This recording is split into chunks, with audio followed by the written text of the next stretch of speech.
SV news కు స్వాగతం. ముందుగా హెడ్లైన్స్. నేటి నుంచి 19వ G20 సదస్సు బ్రెజిల్ చేరుకున్న ప్రధాని మోదీ. దిశ యాప్ చట్టం పని చేస్తే మహిళలపై అఘాత్యాలు ఎందుకు పెరుగుతున్నాయి? అనిత.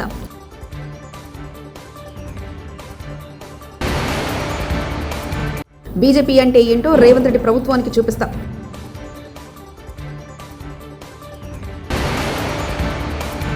ఇంతకు తిరుపతి రెడ్డి ఎవరు? కేటీఆర్. నైజీరియాలో ఆదివారం తన తొలి పర్యటన ముగించుకుని ప్రధాని నరేంద్ర మోదీ G20 సదస్సులో పాల్గొనేందుకు సోమవారం బ్రెజిల్ చేరుకున్నారు. అక్కడికి చేరుకున్న తర్వాత G20 శిఖరాగ్ర సమావేశంలో పాల్గొనేందుకు బ్రెజిల్లోని రియో డి జెనీరోలో దిగినట్లు ప్రధాని మోదీ సోషల్ మీడియా ప్లాట్ఫామ్ ఎక్స్లో వేదికగా పేర్కొన్నారు. ఈ క్రమంలో సమ్మిట్లో చర్చలు, వివిధ ప్రపంచ దేశాల నేతల చర్యల కోసం ఎదురు చూస్తున్నట్లు చెప్పారు.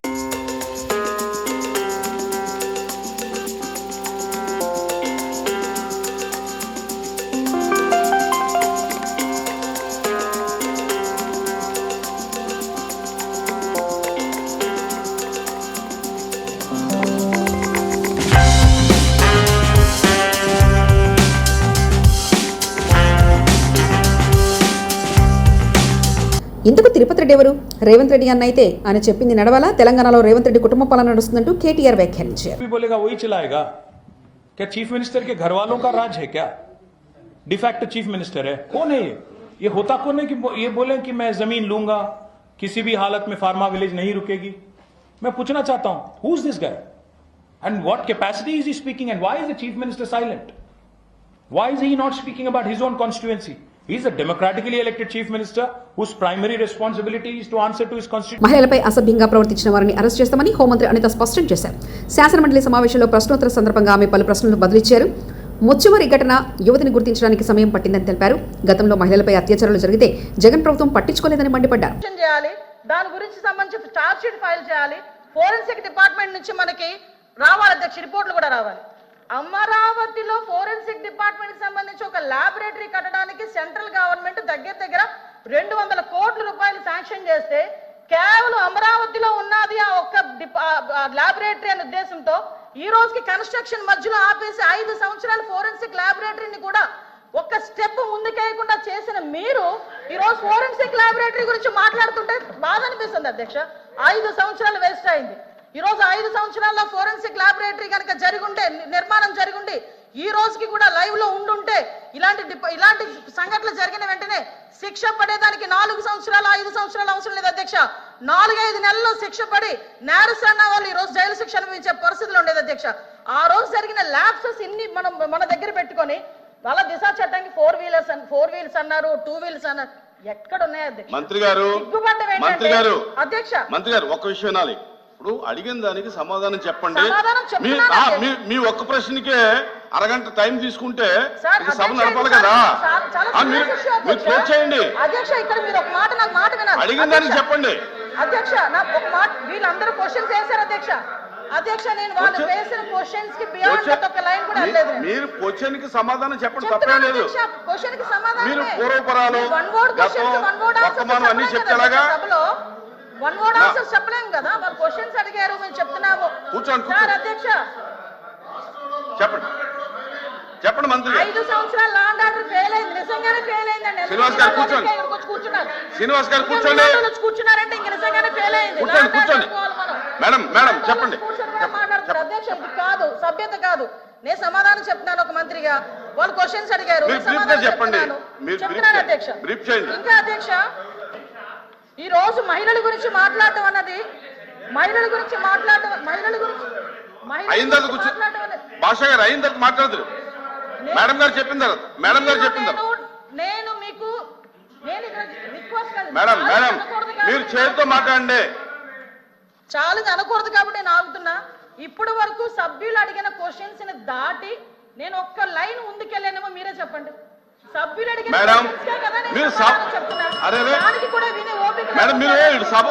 వాస్తవాలు చెప్తుంటే అంత బాధగా ఉందా? వాస్తవాలు చెప్తుంటే ఉందా మీకు? మేడం మీరు చేతితో మాట్లాడండి అధ్యక్ష. ఇంకొక 2 నిమిషాలు అధ్యక్ష. మీరు సభతో మాట్లాడేది చేతితో మాట్లాడండి. ఇప్పటి వరకు లాస్ట్ క్రైమ్ అవనియండి, ఇప్పుడు జరుగుతున్న ఏ క్రైమ్ అయినా అధ్యక్ష, మనం జనరల్ గా కనుక నేను కేస్ స్టడీస్ కూడా చూశాను అధ్యక్ష. నేను హోమ్ మినిస్టర్ అయిన తర్వాత జరిగిన సంఘటనలకు సంబంధించి ప్రతి ఒక్క కేసుకి సంబంధించిన కేస్ స్టడీస్ కూడా మేము చూసుకున్నాం అధ్యక్ష. మేజర్ పార్ట్ గాంజాయి డ్రగ్స్ వాటిని బేస్ చేసుకొని అలాంటి వాళ్ళ పరిస్థితిలోని ఎక్కువగా జరిగిన పరిస్థితి అధ్యక్ష. 5 సంవత్సరాలు గాంజాయి మీద ఒక రివ్యూ చేశాడు అధ్యక్ష. మహారాష్ట్ర ఎన్నికల ప్రచారంలో దూసుకుపోతున్న మంత్రులు మహారాష్ట్ర చంద్రపూర్ జిల్లా రాజురావు మంత్రి సీతక్కలో కలిసి ఎన్నికల ప్రచారంలో పాల్గొన్న మంత్రి పొన్నం ప్రభాకర్.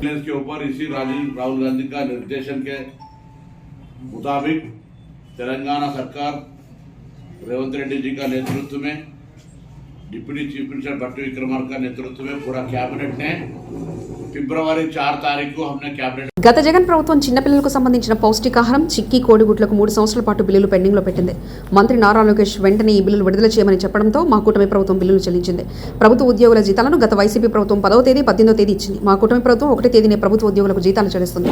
విభజన హామీలు అమలు చేసే దిశగా కేంద్ర ప్రభుత్వం మాకున్న సాన్నిహిత్యాన్ని బట్టి ఈ రోజు అమరావతికి 12,500 కోట్లను తీసుకొచ్చాం. మంత్రి పయ్యావుల కేశవ్ ఇంకా ఏం జరుగుతోంది అని తెలుసుకునే ప్రయత్నం చేస్తూ ఉండగానే అన్నా లేదు ఇది చాలా దారుణమైన విషయం, మీరు రిలీజ్ చేయండి తర్వాత మీరు డిస్కషన్ చేసుకుందరు అంటే మేము రిలీజ్ చేశాం అధ్యక్ష.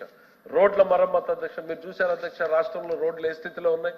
ప్రజలు ఓట్లేసింది ఈరోజు మా మాటల మీద నమ్మకాన్ని విశ్వాన్ని ఉంచి ఒకవైపు అయితే రెండో వైపు ఆ ప్రభుత్వం గతంలో అవలంబించినటువంటి దుర్మార్గపు నిర్లక్ష్య విధానాల అధ్యక్ష. రోడ్లకి మేము వచ్చిన తర్వాత అధ్యక్ష గతంలో చేసిపోయినటువంటి కాంట్రాక్టర్లు ఎవరో కూడా మాకు సంబంధం లేదు అధ్యక్ష. 1200 కోట్లను రిలీజ్ చేశాం అధ్యక్ష. ఎందుకు? వాళ్ళ బకాయిలు పెట్టిపోతే కాంట్రాక్టర్లు పని చేయకుండా ఆగిపోతే వ్యవస్థ నడవాలి అనేటువంటి ఉద్దేశంతో వాళ్ళకు రిలీజ్ చేశాం అధ్యక్ష. 1వ తారీఖునే జీతాలు ఇస్తున్నాం అధ్యక్ష. కళ్యాణి గారు మాట్లాడుతూ ఏదో సోషల్ మీడియాలో వచ్చినవన్నీ శాసనసభలో మాట్లాడతారు అధ్యక్ష. ఖచ్చితంగా ప్రతి నెల 1వ తారీఖున పేమెంట్ స్టార్ట్ చేస్తాం. 1, 2 స్పిల్ ఓవర్ కావచ్చు అధ్యక్ష 2వ తారీఖుకి. దాన్ని కూడా వీళ్ళు వెటకారం చేసేటువంటి ప్రయత్నం వస్తుందంటే మీకు మనస్సాక్షి ఎట్లా వచ్చిందంట. 10వ తారీఖు 15వ తారీఖు 18వ తారీఖు కూడా జీతాలు వేసినటువంటి పరిస్థితి గత ప్రభుత్వంలో ఉంది అధ్యక్ష.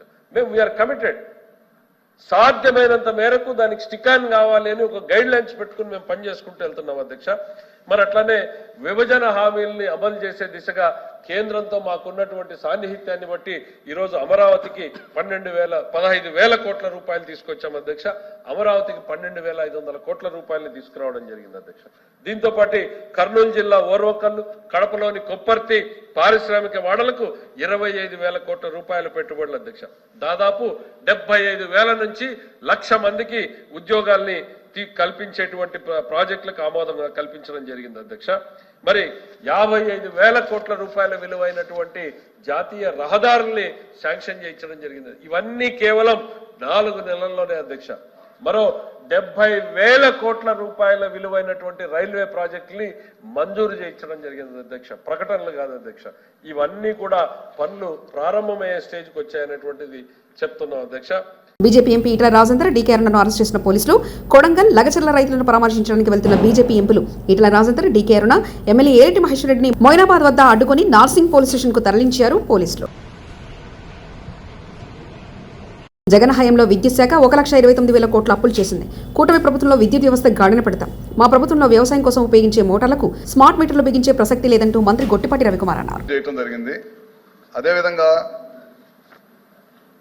ఈ రాష్ట్రంలో పీపీఎల్ అంశం చాలా పెద్ద వివాదాస్పదమైంది సార్. అది కూడా తెలుగుదేశం ప్రభుత్వంలో 14 to 19లో చేసుకున్న పీపీఎల్ ఒప్పందాన్ని కంపెనీలకు బెనిఫిట్ చేకూర్చే విధంగా ఉందని చెప్పి దాన్ని పీపీఎల్ని రద్దు చేయడం జరిగింది.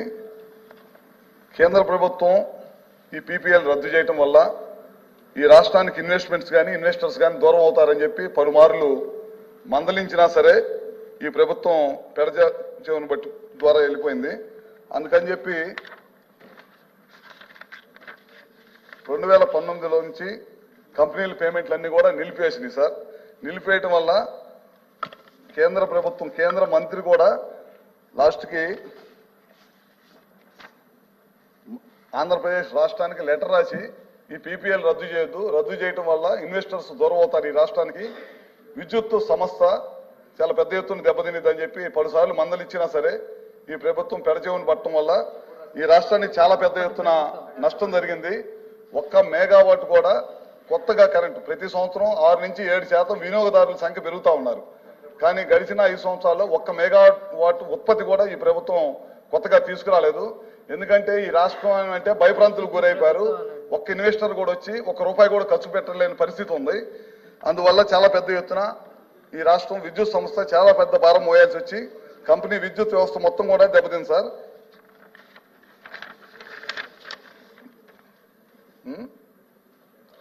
ప్రస్తుతం మా ప్రభుత్వం అయితే గత ప్రభుత్వ నిర్వహణని తీసుకొని ఖచ్చితంగా ఇన్వెస్టర్స్ మళ్ళీ ఇక్కడ రావాలనే ఉద్దేశం కోసం ప్రభుత్వం చాలా పెద్ద ఎత్తున రెన్యూబుల్ ఎనర్జీకి సంబంధించి కూడా ఒక పాలసీ తయారు చేసి దాని ద్వారా ఇన్వెస్టర్స్ రావాలి, ఈ గవర్నమెంట్కి ఇన్వెస్టర్స్ రావాలనే దానికోసం చాలా పెద్ద ఎత్తున సంస్కరణలు తీసుకొస్తాం సార్. ఖచ్చితంగా దీని మీద మళ్ళీ విద్యుత్ వ్యవస్థని గాడిలో పెట్టి ముందుకు తీసుకెళ్తామని చెప్పి ఈ ద్వారా తెలియజేస్తా ఉన్నాను. అదేవిధంగా రాంభూపాల్ రెడ్డి గారు టవర్స్ అవసరం లేకుండా టవర్స్ పెట్టారని చెప్పి చెప్తా ఉన్నారు. అవసరం లేకుండా కాదు సార్, కొన్ని చోట్ల అవసరమైన చోట టవర్స్ తీసుకోవడం జరుగుతుంది. ఒకవేళ అవసరం లేకుండా ఎక్కడన్నా టవర్స్ పెట్టుంటే కనుక వాటిని ఇమీడియట్ గా పరిశీలించి అవసరం లేకుండా టవర్స్ పెట్టి ఓన్లీ కేవలం కాంట్రాక్ట్ బెనిఫిట్ చేయడం కోసం కనుక ఏదైనా పెడితే అట్లాంటి వాటి మీద ఇమీడియట్ గా చర్యలు తీసుకుంటారు. కర్నూలులో ప్రముఖ సినీ నటుడు బ్రహ్మానందన్ సందడి చేశారు. కర్నూలులో నూతనంగా ఏర్పాటు చేసిన ఓ టీ షాప్ ను ఆయన ప్రారంభించారు. ఆయన చూసేందుకు అభిమానులు పెద్ద సంఖ్యలో తరలివచ్చారు.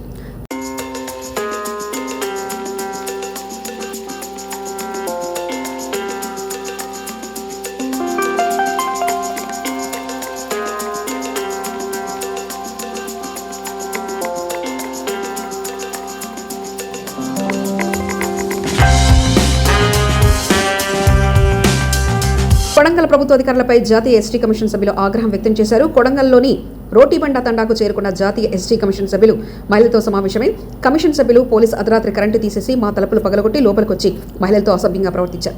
ఏ తప్పు చేయని మా పిల్లలకు మా వాళ్లను అకారంగా అరెస్ట్ చేసి తీసుకెళ్లారు. మహిళలు ఇచ్చిన సమాచారంతో వికారాబాద్ ఎస్పీకి ఫోన్ చేసి మాట్లాడిన ఎస్టీ కమిషన్ సభ్యులు పోలీసులు చట్ట ప్రకారం నడుచుకోవాలని, గిరిజనులు వేధిస్తే సహించేది లేదన్న ఎస్టీ కమిషన్. రంగారెడ్డి సెంట్రల్ జైలుకు చేరుకున్న BJP MP Etela Rajender, DK Aruna Lagacharla కేసులో జైల్లో ఉన్న 16 మందితో ములాఖత్ అయ్యారు.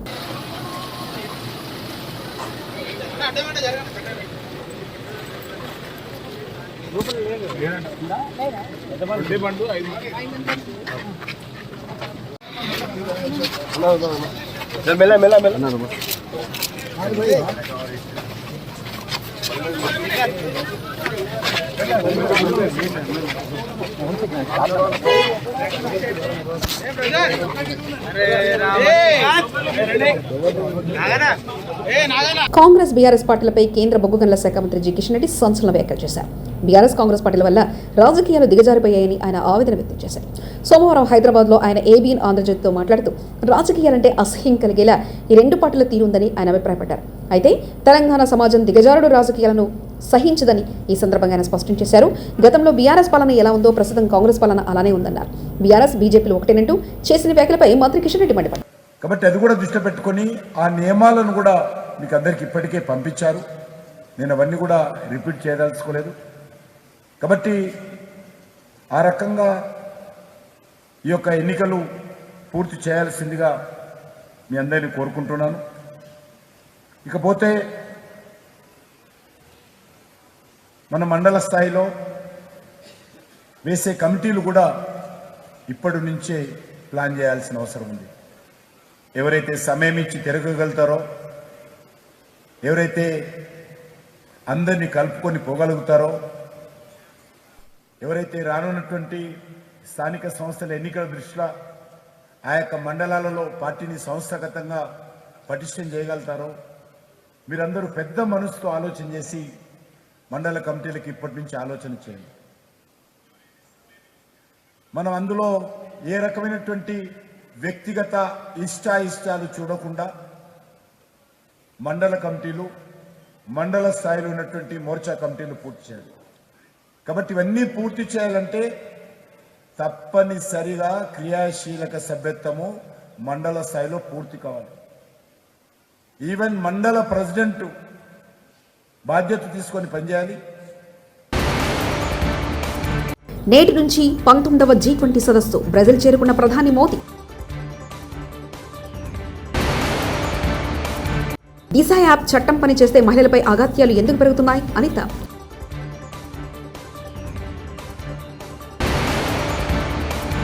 బీజేపీ అంటే ఏంటో రేవంత్ రెడ్డి ప్రభుత్వానికి చూపిస్తాం.